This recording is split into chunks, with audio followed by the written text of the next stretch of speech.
Bienvenidos a su programa de Cabeza. Yo soy Andrés Roemer.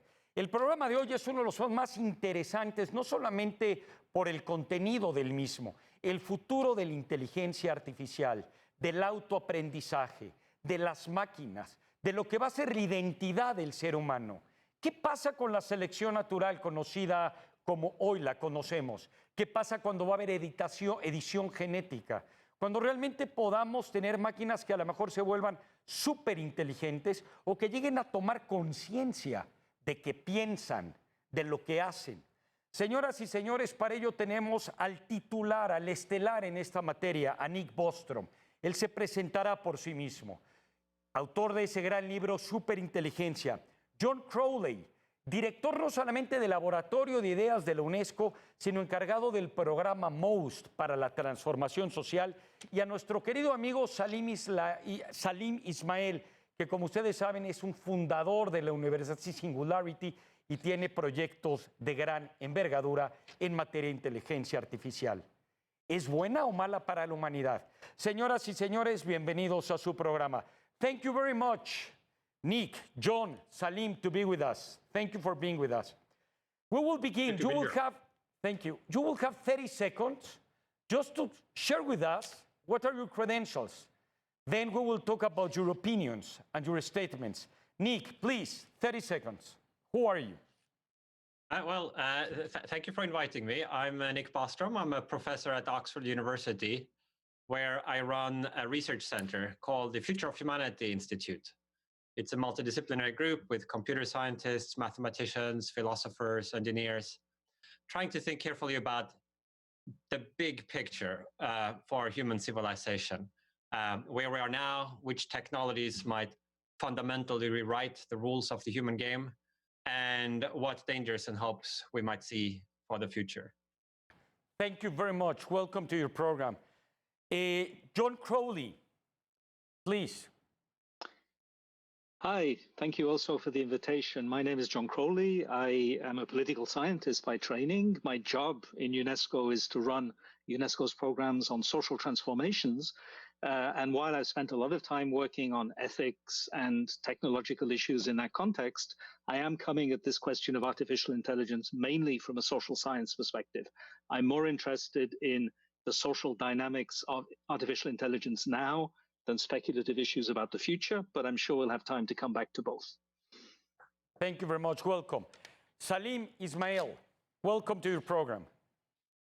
Nice to be here. So I'm one of the founders of Singularity University, and I spent about 7-8 years building that out, working with Peter Diamandis and others. So I've spent 7 or 8 years listening to the future of AI. I'm fascinated by the transition from narrow AI to broad, what's called artificial general intelligence. But fundamentally, how do we apply that to humanity? Because I think we have two paths in front of us, a Mad Max future or a Star Trek future. And how do we make sure we don't head down the Mad Max path, which is where our political leaders seem bent on. Salim, very quickly, what's the name of your new organization, just to let know everybody to the audience? It's a global conversation called Exo World. Okay, thank you very much. So, Nick, we will start with you. What are your concerns? What do you think will be the future? What should be like the policy guidelines that we have to be aware of? 3 minutes. Nick Bostrom, the future of artificial intelligence. Well, those are big questions and important questions to ask. Broadly speaking, I'm tremendously excited about the rapid advances that we are currently seeing in machine intelligence. The deep learning advances over the last 6, 7, 8 years have been truly astonishing. And I don't think we are anywhere near the end of that path. It just seems that on the research front, a lot of things are beginning to click into place. And things that even just a decade ago seemed the realm of science fiction are now routinely done. And we cease being surprised by these just half a year after they have been big novel announcements. So the AlphaGo's defeat of Lee Sedol, it's now a shrug. Yeah, of course, computers can play better Go than we humans can. And now the frontier has moved on, the latest being the maybe GPT-3 text processing system, which can really spew out text that we know with relatively few errors really seem equivalent to a kind of a mediocre human writer. And if we imagine that this rapid pace of progress might continue for many more years, it looks like we are forced to consider what will at some point be the case, which is that we will be able to not just automate specific intellectual functions of the human mind, but we will attain the same general purpose, smartness and learning ability that have made us humans unique on this planet. If we get to this general level of human artificial intelligence, I think that is a complete game changer. It will be not just one more cool technology, it will be the most important invention that has ever made. I argued in my book, Superintelligence, that if we do reach some form of human equivalence, we will probably shortly thereafter have superintelligence, machines that radically surpass human abilities. And that any further advances in science and technology, or more broadly in the space of ideas, will then be achieved by these superintelligent machine minds rather than by us humans. So this really is a big pivot point in human history. We don't know how long it will take to get there, but there seems a reasonable chance that it might happen within the lifetime of a lot of the people watching this program. Thank you very, very, very much, Nick. Now it's your turn. 3 minutes, John. 3 minutos. Do we still have the, yes. Thanks. I don't disagree with anything that Nick said, and I have no doubt that over a reasonably long time frame, the transformations he refers to will happen. But I'm more interested in the question, why do we even talk about this? Why do we want this? What is the fantasy that is driving it? And what strikes me is that effectively we are talking about a future that will be radically non-human, but we're doing it in terms that are entirely centered on us.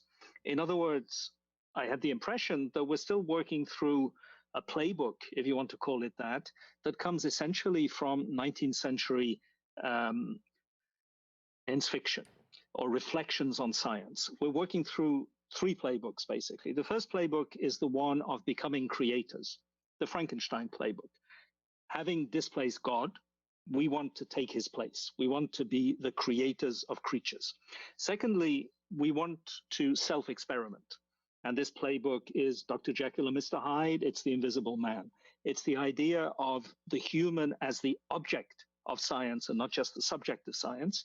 And thirdly, the idea of a radical increase in consciousness to a higher level of development, which is the founding principle of the social sciences, and which has been obviously built into a whole series of books. And what strikes me is that what we call artificial intelligence, which is a very heterogeneous bunch of technologies that are doing very different things, some of which have very little to do with intelligence, are labeled in that way and sought after because of that fantasy that we can combine creation, self-experimentation, and radical transformation in ways that will allow us to become effectively the objects of our own subjecthood and at the same time the subjects of our own objecthood, so to speak. In other words, to transform the idea of a science of man into the idea of a society entirely shaped by that science. And there's something deeply problematic in that idea, which is the idea that you could reach that level of transformation while still being human. In other words, to take a sporting metaphor, at some deep level, without fully realizing it, we want at the same time to be in the stands watching the game and to be on the pitch playing the game. And I'm not sure that this is sufficiently appreciated. In addition, those fantasies have consequences in terms of the kinds of technological paths that are followed, the choices made now about the development of technologies. And we no doubt will have a discussion about this, but just one example. Why anthropomorphic robots? Why so much money on something that is actually pretty useless? Because it responds to the... And if we're not conscious of the fantasies, if we try to make them real in a naive way, we will become prisoners of them. Time is over, but you will have much more, another period for you be able to opinate it. My friend Salim, it's your turn, 3 minutes. So I come at this from a practical perspective. We see that we're with computation and exponential growth in computation with Moore's law and so on, we're turning the world into information. And to manage that and make sense of that information, we absolutely need AI, both narrow AI or machine learning and a little more sophisticated deep learning systems. And we can see the explosion of unbelievable applications, cancer detection to navigating logistics, etc. In fact, we run the world on AI already today. And this is just before we start to see the advent of quantum computing, which blows the whole thing out of the water. When we think about the future of AI, I have a struggle with the artificial general intelligence or the replacing function that AI may have, because when you talk to the top experts in AI, they don't know how we would get there or the steps by which we would get there or what those steps are that if we worked on them would get us to a super intelligence. And so that would be one question I have for Nick. But important to acknowledge there's the possibility is there, and it's worth exploring the possibility, which is why Nick's work is so important. I completely agree with John that we anthropomorphize these things a lot. When we are geared towards two functions, and we've evolved for 4 billion years to survive and procreate. And an AI doesn't struggle from those. So I look at something like PageRank, which is evolving its own intelligence on navigating the web and how to navigate massive amounts of data. And it's evolving in a very orthogonal and I think very complementary aspect to humanity. And so I'm very excited by those types of complementary approaches to where AI can take us. I think the ultimate holy grail in this is do AIs become conscious? And there we have a challenge because we don't have a test for consciousness, nor do we have a definition for consciousness. A subset of consciousness is self-awareness. And I'm pretty clear I'm self-aware, but my wife disagrees. And so where do you even start the discussion is a huge challenge. But when I think about the future of artificial intelligence, Kevin Kelly made this incredible comment that the next 10,000 business plans will say, take domain, add AI to it, and there you have a huge business. And I think we're transforming the world with AI, and we need to, just to navigate the incredible data and information coming at us and make sense of the world. How do we guide it is an important discussion. And I think the questions that Nick is asking on how do we consciously guide it are very, very important. Thank you very much, Salim. Now, well, this is a dialogue, this is a conversation. Now you will have 2 minutes if you found any crime against logic or that you really think that you have to make a deeper statement of what you have already said. Please, this is the moment. Nick, 2 minutes.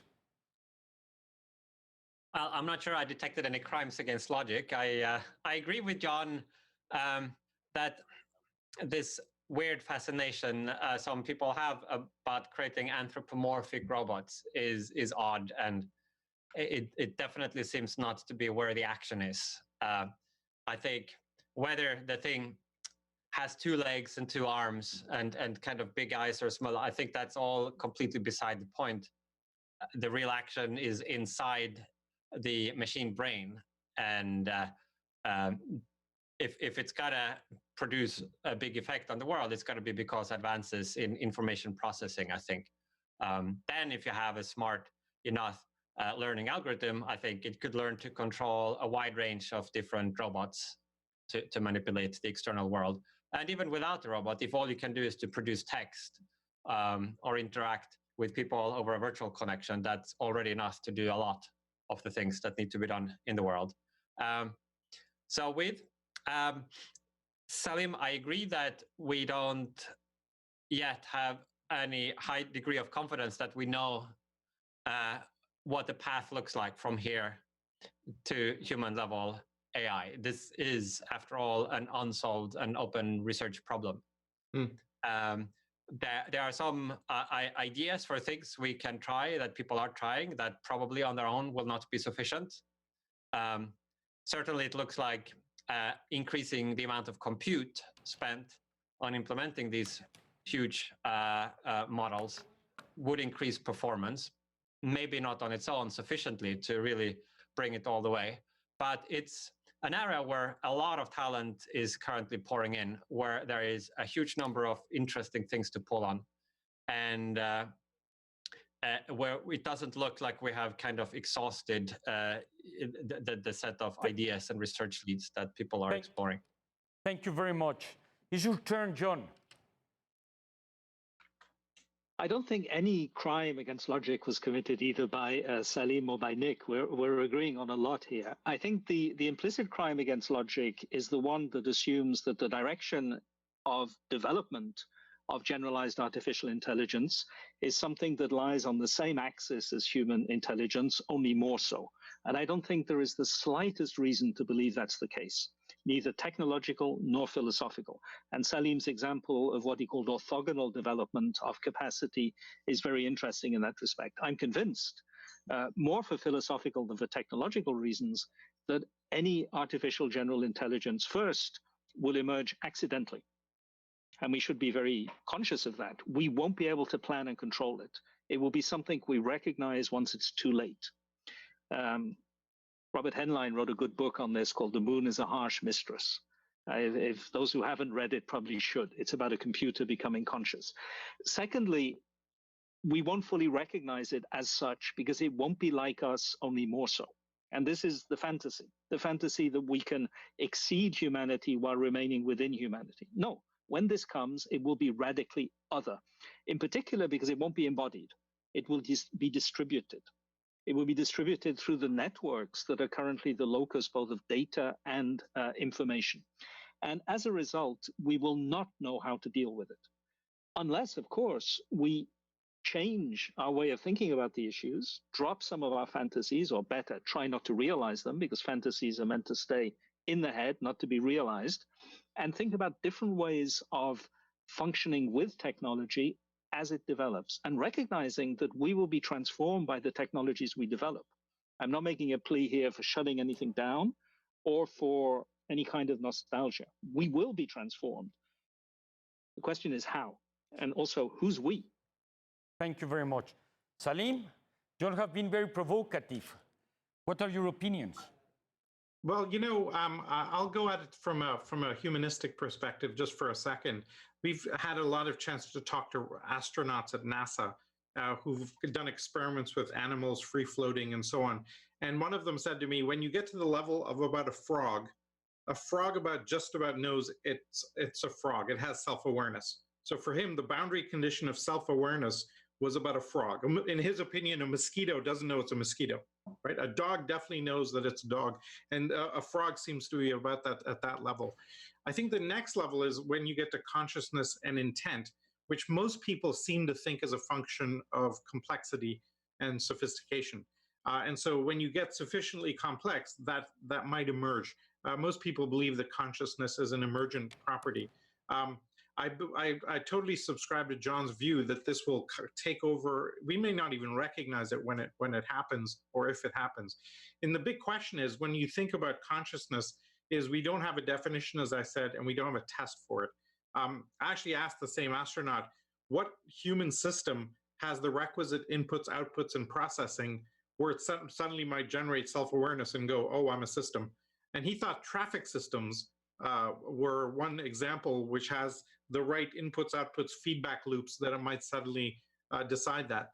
I think the more likely tool is, the more likely path is that we have always used technology to augment our human capabilities. You could argue that my phone is now part of me because my memory's in there. Without it, I can't amplify my capabilities. And we see technology as an amplifier of human capability rather than something separate. And Hollywood will always portray it as a kind of negative Skynet matrix, etc. But what we see is we're augmenting ourselves with technology, usually in a positive way. Thank you very much. Well, as I can see, and I feel with the comments of the three of you a little bit what we're living with the pandemic. I mean, it's really very uncertain. I mean, we have been waiting for this exponential technological medicines and growth for a while, but we haven't seen so much advances as probably Singularity University would have expected in terms of immediately new discoveries to cure, for example, our problems now with this virus. And again, we're talking, the three of you are mentioning a lot of uncertainty, that this could actually, well, John says we should imagine and create different scenarios just to be aware of what could happen. But at the end, it will happen and probably won't even notice how it happened. And this makes me feel a lot of frustration of what you're talking about. And many people have been talking about this. You have Elon Musk versus the owner of Facebook, which one is very optimistic and the other is very pessimistic, and probably Nick Bostrom is much more on this way, and Salim is much more in this way.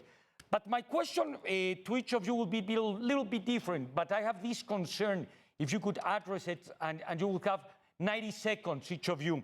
John, I will start with you. I mean, you're part of a multilateral institution where the shareholders of artificial intelligence are part of it, but it's not the whole story. You don't have the people from Google and from Facebook and from Twitter and from etc., Amazon, and the big shareholders that are working with Craig Venter and all these people. What are you doing? I mean, it's not crossing our arms, not only in terms of ethical matters, that it's a very important concern for UNESCO, but in terms that put all these shareholders together and do something. You have 90 seconds. Please, John, it's your time. Well, first, what UNESCO is doing is, among other things, developing a recommendation on the ethics of artificial intelligence. And indeed, consultation on this is currently open if anyone wants to input. And that's a multi-stakeholder consultation, not just a consultation of UNESCO's member states. The ethical approach is very valuable because it's about principles, but it has two defects. First, it's an attempt to fit the idea of artificial intelligence into familiar boxes, because the principles have to be pre-established principles that can be relied on as authoritative. This is fine in the short term, 5-10 years. It runs out of steam once you start thinking about more radical changes that could come beyond that. So it's a bridge. It's a bridge to a world where, by thinking about what might happen, including the most radical scenarios, we can develop ways of living with what we will create. And the second problem is that there's an ethical bias, understandably, towards the basic principle, if in doubt, don't. And the world doesn't work that way, because much of the capacity to drive the innovation agenda in this area is from people who are driven by the kinds of fantasies I was referring to earlier. Their problem is not to hold back if it might go wrong, but rather to rush ahead in the hope that it will go right. And that clash between basically a precautionary principle and the desire to shake the tree and see what falls out is something the international community is not well equipped to deal with. If you want, you have 30 seconds more if you want to add something. John? No, I think that's fine. Perfect. Yeah, that was... Yeah. Salim, my friend, I mean, you're one of the founders of Singularity University. And even the name Singularity, not in the sense of Albert Einstein and the black holes, but in the sense of Ray Kurzweil, where actually you will have a kind of super intelligence that Nick have been talking about, and awareness. I mean, the predictions of Singularity and all your group today look like they are not very realistic. What have changed, or what do you think about the timing of the near future, whatever it means near, that we actually will have machines able to think and that they know they are thinking, or what we could call metacognition? Yeah. So, you know, Ray Kurzweil is pretty famous for making fairly crazy predictions, although he's usually right. So this is something to be very careful and aware of. He thinks 2045 is when we achieve what's called the technological singularity. I personally have a couple of issues with the idea that machine intelligence overtakes human intelligence. One is that we don't know what intelligence is. We have about a dozen facets of intelligence, like spatial awareness, emotional intelligence, spiritual presence, etc. And we only measure in the IQ tests, say, we really only measure logical thought processing and the ability to match different control frameworks. The second issue that I have with the concept is that what would you consider overtaking? the minute you can prescriptively describe a task, an AI or robot is going to do a much better job of it than you can anyway. So I think of AI as complementary to human ambition, not replicative of it. You know, as an example, we have infinite awareness and understanding of how a mosquito works. We are very far away from creating something even as basic as a mosquito. And so there's a long way to go down this road. One of our faculty said, you know, look at this robot, Boston Dynamics robotic horse. Look how amazing it is, et cetera, et cetera. And one response from the group was, that's great, but you could just get a male horse and a female horse and grow a real horse. And so I think the concept of where to take AI is to use it in areas that we can't currently use human beings or current set of machinery to. And so going into applicative areas, I think, is where I get very excited. I'm fascinated by the use of AI in composing music or in art, and in really exploring the boundaries of human cognition and helping us understand ourselves. So those things get me very excited. Have a great night, and we will keep on touch. Muchas gracias. Este fue un gran programa de Cabeza, con 3 de los pensadores más importantes. Nick Bostrom ha sido incluido en uno de los 100 pensadores más importantes de la revista Foreign Affairs. Y, por supuesto, la influencia. John Crowley, que pueden estar de acuerdo con él o no, se encarga de este tema, no solamente con los 195 países miembros de la UNESCO, sino, como él dijo, con todas las personas que tienen responsabilidad, multi-stakeholders, en el asunto de la ética. Y Salim Ismail, él desde Canadá, John desde París y Nick desde Inglaterra, nos compartió desde Canadá que esto no es tan malo como parece. Todavía tenemos que definir qué es conciencia, qué es inteligencia, hacia dónde vamos. Pero mientras tanto, para él, la inteligencia artificial es y será de mucho provecho para la humanidad. Esto es De Cabeza. Nos vemos el próximo domingo. Buenas noches. Muchas gracias.